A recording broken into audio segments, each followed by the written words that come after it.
Okay, pag sinabing freelancing kasi, that means that hindi ka associated sa one specific company. So halimbawa, yung mga freelance makeup artist, freelance contractor, pati yung mga pumupunta sa bahay para maggupit ng buhok. Yan, freelancer yung mga yun. However, freelancing din yung tawag dun sa mga nagwo-work, nag-o-offer ng services nila virtually. So maraming tao ang iniisip nila is work from home opportunity. But in reality, we can work from anywhere as long as merong computer at saka internet. Now, virtual assistance is one form of service that you can offer as a freelancer. Ang ibig sabihin naman ng virtual assistant, ikaw ay nag-a-assist, parang personal secretary.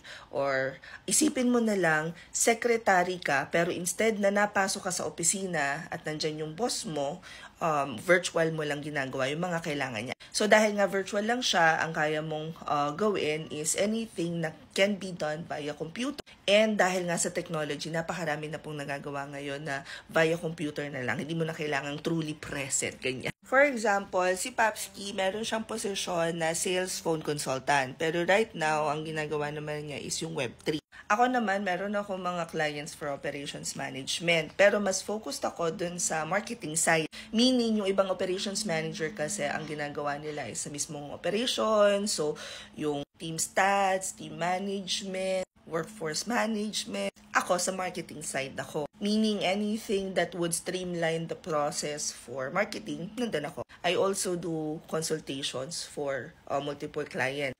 So, when I say consultation, once a month, magmi-meet kami, i-check namin yung stats, ano nangyari, did we do right, ano yung kailangan i-optimize and all that. Pagkatapos, i-delegate ko na yun dun sa buong team. So, napakaraming roles na pwede mong i-offer as a freelancer. Pero kung nagsisimula ka pa lang, para hindi ka malito, mamili ka muna anong kaya mong service na i-offer. Administrative, creative, tech support, or sales.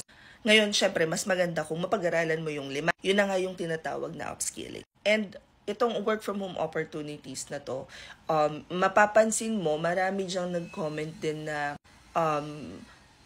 maraming scam. Obviously, kahit saan kayo pumasok na trabaho, maraming nang i-scam. So, kailangan matalino ka. Anyway, sana magkaroon kayo ng kahit papaano ay clarity sa video na to. Comment any questions you guys have about working from home. Follow for more work from home chismis. Bye!